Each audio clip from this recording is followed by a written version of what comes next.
ഈ കേരളത്തിലെ ബി.ജെ.പിയുടെ തെരഞ്ഞെടുപ്പ് ഫണ്ട് വെട്ടിപ്പുമായി ബന്ധപ്പെട്ട് വളരെ വിചിത്രമായ വാർത്തകളാണ് ഇപ്പോൾ പുറത്തുകൊണ്ട് വന്നിരിക്കുന്നത്. ഇതിൻ്റെ തുക കൂടിക്കൊണ്ടിരിക്കുകയാണ്. ആദ്യം നമ്മൾ 2 കോടി, അതെ 12 കോടി എന്നൊക്കെ പറഞ്ഞ് ഇപ്പോൾ ഇത് വലിയ തോതിലുള്ള വൻ തുകകളിലേക്ക് ഇത് എത്തുന്ന ഒരു അവസ്ഥയിലേക്കാണ്. ഈ സംസ്ഥാനത്തെ ഒരുപാട് പ്രധാനപ്പെട്ട നേതാക്കന്മാർ ഇതിൽ ഉൾപ്പെട്ടിട്ടുണ്ട് എന്ന് തന്നെയാണ് ഇപ്പോൾ മനസ്സിലാക്കാൻ കഴിയുന്നത്.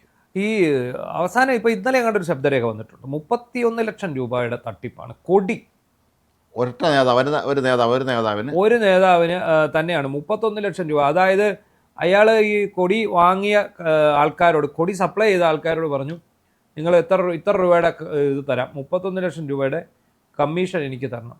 അപ്പോൾ അയാൾ എന്ത് ചെയ്തു? 1,62 ലക്ഷം രൂപയുടെ വർക്കാണ് തരുന്നത്. അപ്പോൾ നിങ്ങൾ എനിക്ക് 31 ലക്ഷം രൂപ കമ്മീഷൻ തരണം. അപ്പോൾ ഇദ്ദേഹം എന്ത് ചെയ്തു? മുഴുവൻ പണവും ഈ വർക്ക് ചെയ്ത ആൾക്കാർക്ക് കൊടുക്കാതെ ഇയാളുടെ കമ്മീഷൻ മൊത്തം ഇയാളിങ്ങെടുത്തു. എടുത്തിട്ട് ഇനിയും ആ വർക്ക് ചെയ്തവർക്ക് 5 ലക്ഷം രൂപ കൊടുക്കാൻ ബാക്കി. അവരതിന് പുറകെ അടക്കാണ്. അവരത് ചോദിച്ച് ഓരോരുത്തരെ വിളിക്കുക. ഇയാളെ വിളിക്കുമ്പോൾ ഇയാൾ ഫോൺ എടുക്കത്തില്ല. അപ്പോൾ ഇവരെ അത് ചോദിച്ച് പലരെയും വിളിച്ചു കഴിഞ്ഞതാണ് ഈ സംഭവം. ഈ മനുഷ്യൻ ആ സ്ഥാപനത്തിലെ ജീവനക്കാരൻ കണ്ടാണ് ഈ ഏർപ്പാടാക്കിയ അയാൾ മാനേജരാണ്. അയാൾ സ്ഥാപനം അയാളോട് ആവശ്യപ്പെട്ടു. അപ്പോൾ ഈ സ്ഥാപനം അറിയാതായിരിക്കും ഈ മാനേജർ ചിലപ്പോൾ കമ്മീഷൻ കച്ചവടത്തിന് പോയത്. അത് മനസ്സിലാക്കിയിട്ടായിരിക്കും ഈ നേതാവ് അയാളെ പറ്റിക്കുന്നത്. അങ്ങനെ സംഭവിക്കും. ഇതിനിടയ്ക്ക് വേറെ വലിയ രസകരമായ ഒരു സംഭവം നടന്നിട്ടുണ്ട്. ഈ ഫണ്ട് അടിച്ചു മാറ്റിയെന്ന് പറയുന്ന ആളിനെ, ഒരു നേതാവിനെ വിളിച്ചിട്ട് മറ്റൊരു നേതാവ് പറഞ്ഞു, എളുപ്പം ഫണ്ട് അടിച്ചു മാറ്റിയത് അന്വേഷണ കമ്മീഷൻ കൊണ്ട് തിരിച്ചടച്ചോളാൻ പറഞ്ഞു. അപ്പോൾ ഉടനെ ഈ നേതാവ് പറയുകയാണ്, എൻ്റെ കയ്യിലെങ്ങും പൈസയൊന്നുമില്ല, ഞാൻ ഇപ്പോൾ ആത്മഹത്യ ചെയ്യാൻ പോകുന്നു. ഇത് കേട്ടതുമല്ല, ഈ വിളിച്ച ആള് വണ്ടി എടുത്ത് പറന്ന് ഈ നേതാവിന്റെ വീട്ടിൽ ചെന്നു. നേതാവ് നല്ല മൃഷ്ടാന്ന ഭോജനം കഴിച്ചോണ്ടിരിക്കുക. എന്നിട്ട് ഇയാളോട് പറഞ്ഞു, ഞാൻ 5 പൈസ തിരിച്ചു തരികയില്ല, നിങ്ങൾ എന്താന്ന് വെച്ചാൽ കാണിച്ചു, ഞാൻ 1 പൈസയും തിരിച്ചു തരികയില്ല, എനിക്ക് തിരിച്ചു തരാൻ യാതൊരു ഉദ്ദേശവും ഇല്ല, തീർന്ന കാര്യം കഴിഞ്ഞു. അത് ഒന്ന് ആലോചിച്ച് നോക്കുക, ഏതൊക്കെ തരത്തിലുള്ള കൊള്ളയാണ് ഇതിനകത്ത് നടന്നിരിക്കുന്നതെന്നൊന്ന് ആലോചിച്ച്. ഈ പണ്ട് നമ്മുടെ നാട്ടിൽ ചില രാഷ്ട്രീയ നേതാക്കന്മാർക്ക് പറ്റിയ അതുപോലെ തക്കടികളുണ്ട്. ബിനാമി പേര് വല്ലവൻ്റെ പേര് സ്വത്ത് സമ്പാദിച്ചിട്ട് അവസാനം ചോദിക്കുമ്പോൾ തരില്ലെന്ന് പറയും. നമ്മൾ ചില നേതാക്കന്മാർ തിരുവനന്തപുരം നഗരത്തിലും കൊച്ചി നഗരത്തിലും തന്നെ ഫ്ലാറ്റുകൾ പോയവരുണ്ടെന്ന് പറയും. വിശ്വസ്ത അനുയായിക്ക് ഫ്ലാറ്റ് അവൻ്റെ പേരിൽ അങ്ങ് വാങ്ങും. അവസാനം വിശ്വസ്തൻ പറയും, ഇത് എനിക്ക് വേണമെന്ന് പറയും. സ്വത്തല്ലേ, ആഡംബര ഫ്ലാറ്റും ആയിരിക്കുമല്ലോ. നമ്മളെ പല നേതാക്കന്മാർക്ക് ഫ്ലാറ്റുകൾ ദൗർബല്യമാണെന്ന് പറയും. ഫ്ലാറ്റ് ഗിഫ്റ്റായിട്ട് വാങ്ങിക്കുന്ന ഒരുപാട് പേരുണ്ട്. ഈ ഫ്ലാറ്റ് കൈവിട്ടുപോയി ഒരുപാട് പേരുണ്ടെന്ന് പറയുന്നത്. ഈ ശാശ്വതികാനന്ദയുടെ അകാല മരണത്തെ തുടർന്ന് കോടീശ്വരന്മാരായ നിരവധി പേരുണ്ടെന്നാണ് പറയുന്നത്. ഒരുപാട് പേരുണ്ട്. ഓരോരുത്തരൊക്കെ ഓരോ കോളേജുകൾ, തേയിലത്തോട്ടങ്ങൾ ഒക്കെ ആയിട്ട് ഇപ്പോഴും വിരാജിക്കുന്നുണ്ട് എന്നുള്ളതാണ് ഇതിനകത്ത് ഏറ്റവും വലിയ രസം. കാരണം ഇദ്ദേഹം വിശ്വസ്തന്റെ പേര് മേടിച്ചു കൊടുത്താണ്. വിശ്വസ്തന്മാർ പലപ്പോഴും ഇന്ന് കേരളത്തിൽ ജീവിക്കുന്ന ചില സമ്പന്നന്മാർ പോലും പണ്ടത്തെ നേതാക്കന്മാർ ബിനാമികളായിരുന്നു. അതാണ് അവരാണ് ഒരു സുപ്രഭാതത്തിൽ ഇപ്പോഴും ഉണ്ട്. അങ്ങനത്തെ ആൾക്കാർ നിരവധിയുണ്ട്. അപ്പോൾ ഇവിടെ എന്താണ് സംഭവിക്കുന്നത്? ബി.ജെ.പിയിൽ സംഭവിക്കുന്നത് ഈ ഗ്രൂപ്പ് കളി അതിൻ്റെ മൂർധന്യത്തിലാണ്. രാജീവ് ചന്ദ്രശേഖരെ താറടിക്കാൻ ഒരു വിഭാഗം റെഡിയായിട്ട് നിൽക്കും. അപ്പോൾ എന്ത് സംഭവിക്കുന്നു? തിരിച്ചു പണിയാൻ വേണ്ടി വേറൊരു വിഭാഗം. അപ്പോൾ അങ്ങനെയാണ് ഇന്നലെ കഴിഞ്ഞ ദിവസം ഈ ഹെലികോപ്റ്റർ വാടക സംബന്ധിച്ച ഒരു വാർത്ത വന്നത്. ഹെലികോപ്റ്റർ വാടക സുരേന്ദ്രൻ്റെ കാലത്ത് വിളിച്ചപ്പം 3,40,000 രൂപയായിരുന്നു ഒരു മണിക്കൂറിന് ഹെലികോപ്റ്റർ പറക്കുന്നതിന്. എന്നാൽ ഇപ്പോൾ ഈ കഴിഞ്ഞ 2021-ലും 2024-ലും ആയിട്ട് 2 തവണ ഹെലികോപ്റ്റർ പറന്നപ്പോൾ ഇത് 2,74,000 ചുരുങ്ങി എന്ന് പറഞ്ഞു. അപ്പം സുരേന്ദ്രൻ്റെ കാലത്ത് വലിയ കൊള്ള നടന്നു എന്ന് വരുത്തി തീർക്കുകയും ഈ സമയത്ത് കുറവായിരുന്നു എന്ന് വരുത്തി. അപ്പം സുരേന്ദ്രൻ്റെ കാലത്ത് എന്താ സംഭവിച്ചതെന്ന് ചോദിച്ചാൽ ഇത് വെച്ച് എടുത്തു എന്ന് കരുതുക. പക്ഷേ ഇപ്പോൾ എന്താ സംഭവിച്ചത്? 136 മണിക്കൂറാണ് 3 ഹെലികോപ്റ്റർ വാടകയ്ക്ക് എടുത്തത്. പക്ഷേ അത് 42 മണിക്കൂറേ ഓടിയിട്ടുള്ളൂ. പക്ഷേ 136ൻ്റെ കാശ് മേടിച്ചു. അപ്പം പഴയ തട്ടിപ്പാണോ വലുത്, ഈ തട്ടിപ്പാണോ വലുത് എന്നതിനെക്കുറിച്ച് കൂലങ്കഷമായ ചർച്ച പാർട്ടിക്കുള്ളിൽ നടക്കുക. സോഷ്യൽ മീഡിയയിൽ വ്യാപകമായ പലരും ചർച്ച നടത്തുന്നുണ്ട്. അതെ,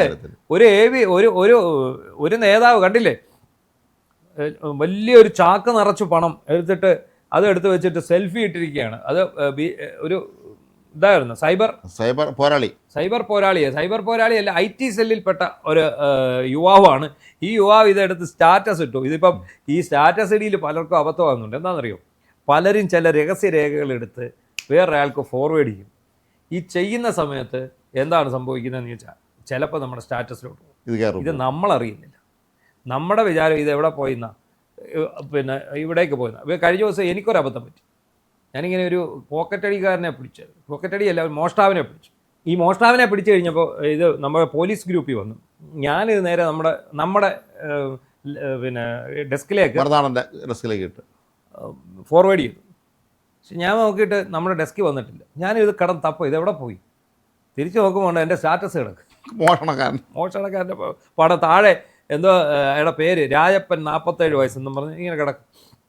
കഴിഞ്ഞ ദിവസം ഒരു പോലീസുകാരൻ അബദ്ധം പറ്റി. തൃശ്ശൂർ ഒരു പോലീസുകാരൻ അബദ്ധം പറ്റി. തൃശ്ശൂർ പോലീസുകാരൻ സുഹൃത്തിനെ കൊടുക്കാൻ വേണ്ടി യവൻ ഓപ്പറേഷൻ തൂഫാൻ അട്ടിമറിക്കുകയാണെന്നും പറഞ്ഞ് ഒരു വലിയ ഒരു പരാതി എഴുതി, ഒരു ഊമക്കത്ത് എഴുതി മേളിലേക്ക് അയച്ചതാണ്. പോയത് സ്റ്റാറ്റസിൽ അവൻ്റെ പേരൊക്കെ വെച്ചിട്ടാണ്. ഇയാളുടെ എതിരാളി ആരാണോ അവൻ്റെ. പക്ഷെ വേറെ വിട്ടുണ്ട്, ഇവർ രണ്ടും കൂടെ ഒന്നിച്ച് നടക്കുന്നവന്മാരാ. അപ്പം ഇയാൾക്ക് മറ്റവനോട് കലിപ്പുണ്ടെന്നുള്ളത് ആർക്കും അറിയത്തില്ല. പക്ഷെ ഇവൻ എഴുതി വിട്ടപ്പോൾ ഇതെല്ലാം എഴുതി പിന്നെ ഊമക്കത്തായിട്ട് എഴുതി മേലുദ്യോഗസ്ഥന് വാട്സപ്പിൽ അയച്ചതാണ്. പോയത് എങ്ങോട്ടാണ്? സ്റ്റാറ്റസിലോട്ട്. അപ്പോഴത്തേക്ക് ഇതാരോ ഇതിൻ്റെ സ്ക്രീൻഷോട്ട് എടുത്ത് BJP സംസ്ഥാന അധ്യക്ഷൻ രാജീവ് ചന്ദ്രശേഖർ അദ്ദേഹം വിദേശത്താണെന്ന് തോന്നുന്നു. അദ്ദേഹം വന്നിട്ട് ആരെയും തീർച്ചയായിട്ടും വന്ന് കോർ കമ്മിറ്റി കൂടി ഇതിന്മേൽ കർശന നടപടി തന്നെ ഉണ്ടാകുമെന്നാണ് കരുതപ്പെടുന്നത്. കാരണം അദ്ദേഹം ഒരുപക്ഷെ ഞെട്ടിക്കാണും. കാരണം വളരെ പ്രതീക്ഷയോടുകൂടിയാണ് അദ്ദേഹം വന്നത്. അദ്ദേഹം ഒരു നല്ലൊരു പ്രൊഫഷണലാണ്. അദ്ദേഹം വളരെ നല്ല ഒരു വിജയിച്ച എൻ്റർപ്രണർ കൂടിയാണ്. അങ്ങനെയുള്ള ഒരാൾ ഇരിക്കുമ്പോൾ ഇങ്ങനെയൊക്കെ സംഭവിച്ചു എന്നുള്ള അദ്ദേഹത്തിന് വലിയ വിഷമമായി കാണുന്നുള്ള ഉറപ്പാണ്. എന്തായാലും അദ്ദേഹം വരുമ്പോൾ ഇതിനുമേൽ നടപടി എടുക്കുമെന്നുള്ള ഉറപ്പാണ്. മാത്രമല്ല RSS നേതൃത്വവും BJPയുടെ കേന്ദ്ര നേതൃത്വമൊക്കെ അന്തം വിട്ടിരിക്കുകയാണ്. കാരണം ഈ അയോധ്യയിലെ ഇപ്പോൾ ഉണ്ടായ വിവാദങ്ങളിൽ തന്നെ ആ പല ദേശീയ നേതൃത്വത്തിന് ഒരുപാട് പ്രതിസന്ധികൾ നേരിടുമ്പോൾ കേരളം പോലെ സംസ്ഥാനത്ത് ഇമാതിരി തട്ടിപ്പ് നടത്തിയെന്ന് പറയുമ്പോഴേ അത് അവർക്ക് ഒരിക്കലും അംഗീകരിക്കാൻ കഴിയും. ഒരു 12 കോടി രൂപയുടെ തട്ടിപ്പാണ് നിലവിൽ നമ്മൾ കണ്ടെത്തിയിരിക്കുന്നത്, അല്ല കണ്ടെത്തിയതായിട്ട് പറയുന്നത്. പക്ഷേ ഇത് അവിടെയെങ്കിലും നിൽക്കുമെന്ന് തോന്നില്ല. ഇതിൻ്റെ ഓരോ ദിവസം വരുന്ന കണക്ക് കേരളത്തിലെ മുഴുവൻ മണ്ഡലത്തിലെ കണക്കെടുക്കാനെങ്ങാണ്ട് പോകുന്നുണ്ടെന്ന് തോന്നുന്നു. അത് ഒരു സംസ്ഥാന സെക്രട്ടറി ഇത് മൊത്തം നടത്തിയിരിക്കുന്നത്. ഒരു സംസ്ഥാന സെക്രട്ടറിയുടെ നേതൃത്വത്തിലാണ് ഇത് മുഴുവൻ നടത്തിയിരിക്കുന്നത്. ഇത് മൊത്തം അയാളുടെ കയ്യിലേക്കാണ് പോയിരിക്കുന്നതെന്ന് പറയുന്നു. പിന്നെ ഒരുപാട് പേര് വില കൂടിയ കാറുകൾ മേടിച്ചു, സ്ഥലം മേടിച്ചു, വീട് മേടിച്ചു, പിന്നെ വസ്തുവകകൾ വാങ്ങിയിട്ടുണ്ട്. പിന്നെ ആ ഹരിപ്പാടിനും ഈയപുരത്തിനും ഇടയ്ക്ക് എങ്ങാണ്ട് ഒരു സ്വർണ്ണ പിന്നെ സ്വകാര്യ സ്വർണ്ണപ്പണ ഇടപാട് നടത്തുന്ന അവർക്ക് കിട്ടിയിട്ടുണ്ടെന്ന് പറയുന്നു. ഉടമയ്ക്ക് കിട്ടിയിട്ടുണ്ട്. ചിലർ വസ്തു വാങ്ങിയതായിട്ട് പറയുന്നു. മധ്യ തിരുവിതാംകൂറിൽ ചിലർ വസ്തു വാങ്ങിയതായിട്ട് പറയുന്നു. എന്താണെങ്കിലും BJPയുടെ ചരിത്രത്തിൽ ഇല്ലാത്ത ഒരു നാണക്കേടാണ് കേരളത്തിൽ. വലിയ തോതിലുള്ള തിരിച്ചടിയായി പോയത്. കാരണം കാരണം BJP ശരിക്കും പറഞ്ഞാൽ ഒരു വളരെ അവർ നല്ല നിലയിലേക്ക് ഉയർന്നു വന്നുകൊണ്ടിരിക്കുന്ന സമയത്താണ് ഈ ഒരു തിരിച്ചടി ഉണ്ടായത്. ഇത് മറ്റ് പാർട്ടികൾ ഇത് കൃത്യമായി അവർ മുതലെടുക്കുന്നുണ്ടെന്നുള്ളതാണ് നമ്മൾ മനസ്സിലാക്കേണ്ട കാര്യം. കേരളത്തിലെ ഈ രണ്ട് മുന്നണികളെ കൊണ്ട് മടുത്തിരിക്കുന്ന ജനത്തിന് മൂന്നാമതൊരു തെരഞ്ഞെടുപ്പ് ഒരു ഓപ്ഷനായി BJP ഉയർന്നു വരുന്ന കാലഘട്ടത്തിലാണ് ഇത് സംഭവിച്ചത് എന്നുള്ള കാര്യം. അല്ല, അതിന് BJPക്കാർക്ക് ഇതിന് ഉത്തരവാദിത്തമില്ലല്ലോ. അവർക്ക് ലക്ഷ്യം പൈസ അടിച്ചു മാറ്റുക എന്നുള്ളത് തന്നെയാണ്. അതിന് യാതൊരു സംശയവുമില്ല. അല്ലെങ്കിൽ ആ നാട്ടിലിറങ്ങി അവിടെ മണ്ണെടുക്കുന്നിടത്ത് പോയിട്ട് കാശ് ചോദിക്കുക, ഇത് തന്നെയാണ് ഈ BJPയുടെ രീതിയിൽ നടക്കുന്നത്. അവർക്ക് കേരളത്തിൽ പാർട്ടി വളർത്തണമെന്ന് ആഗ്രഹമില്ല. മാത്രമല്ല അവർ പറയുന്നത് എന്താണ്, കേരളത്തിൽ പാർട്ടി വളരില്ല എന്ന് ഏറ്റവും ഉറച്ചു വിശ്വസിക്കുന്ന അവർ തന്നെയാണ്. മത്സരിക്കാൻ സ്ഥാനാർത്ഥി ഇറങ്ങിയിട്ട് ജയിക്കില്ല എന്ന് പറയുന്നത് ഞാൻ പലപ്പോഴും പറയാറുണ്ട്. ഏറ്റവും വലിയ നിരീശ്വരവാദികൾ പുരോഹിതരാണെന്ന് പറയാറുണ്ട്. അതെന്താണെന്ന് ചോദിച്ചു കഴിഞ്ഞാൽ അതിനുള്ള തെളിവാണ് ശബരിമല സ്വർണ്ണക്കള്ള. അവർക്കറിയാം ഇങ്ങനെ ഒരാളില്ല. അപ്പോൾ അവരെന്ത് ചെയ്തു, അവരതൊക്കെ ചെയ്തു നോക്കും. അപ്പോൾ ഇവരെന്താ ചെയ്ത്, ഇവര് പിന്നെ ഇവിടെ ഏതായാലും അധികാരത്തിൽ. ഏറ്റവും ദുഃഖകരമായ കാര്യം പ്രധാനമന്ത്രിയുടെ പേരിൽ പോലും, പ്രധാനമന്ത്രി കട്ടൗട്ടിന്റെ പേരിൽ പോലും ഇവർ പൈസ അടിച്ചു മാറ്റി എന്നുള്ളത് അത് വളരെ അതൊരു വലിയ സംഭവം തന്നെയാണ്. 8000 ഇത് പ്ലക്കാർഡുകൾ ഉണ്ടാക്കിയിട്ട് ആ വകയിൽ അടിച്ചു മാറ്റിയത് 8 ലക്ഷം രൂപയാണ്.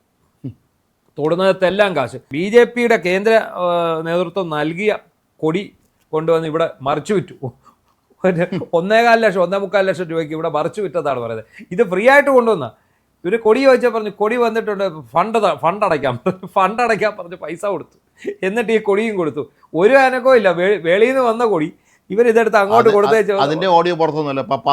8 ലക്ഷം ഞങ്ങൾക്ക്, 8 ലക്ഷം നിങ്ങൾക്കും. അങ്ങനെ മൊത്തത്തിൽ BJP ആകെപ്പാടെ പ്രശ്നത്തിലായി നിൽക്കുകയാണ്. നമ്മളിപ്പോൾ ഇതിങ്ങനെ ഒരു ചർച്ച നടത്തുമ്പോൾ BJPയുടെ അനുകൂലികളായിട്ടുള്ള ആൾക്കാർ വന്ന് നമ്മളെ ചീത്ത വിളിക്കും, നിങ്ങൾക്ക് വേറെ ഒന്നും കിട്ടിയില്ല എന്നൊക്കെ. പക്ഷേ യാഥാർത്ഥ്യമാണ്, എന്ത് ചെയ്യാൻ പറ്റും, യാഥാർത്ഥ്യമാണ്. മാത്രമല്ല BJPയുടെ എല്ലാ പ്രവർത്തകരും ഇക്കാര്യത്തിൻ്റെ ശക്തിയെ പ്രതികരിക്കേണ്ടതാണ്. അവർ ഇത് സംസ്ഥാന പ്രസിഡന്റ് ആയാലും വിദേശത്തിന് അദ്ദേഹം എത്തിയാൽ ഉടൻ തന്നെ, അദ്ദേഹം വളരെ സത്യസന്ധനായ നല്ല ഒരു മനുഷ്യനാണ്. അതുകൊണ്ട് തന്നെ അദ്ദേഹത്തെ കബളിപ്പിച്ചു എന്നാണ് നമുക്ക് പലപ്പോഴും തോന്നുന്നത്. ഇതെല്ലാം കാണുമ്പോൾ അവരെ വിശ്വസിച്ച് കാര്യങ്ങൾ ഏൽപ്പിച്ച അദ്ദേഹത്തിന് തന്നെ ഇവരെല്ലാം കൂടെ പറ്റിച്ചു എന്നാണ് നമുക്ക് മനസ്സിലാക്കാൻ കഴിയുന്നത്. ഏതായാലും ഈ പരസ്പര വിശ്വാസം പോലും ഇല്ലാത്ത ഒരവസ്ഥയിലേക്ക് ഇപ്പോൾ കാര്യങ്ങൾ എത്തിയിരിക്കുന്നു ഒരു പാർട്ടിക്കുള്ളിൽ എന്നുള്ളത് അത് വളരെ അപകടകരമായ ഒരു അവസ്ഥയാണ്.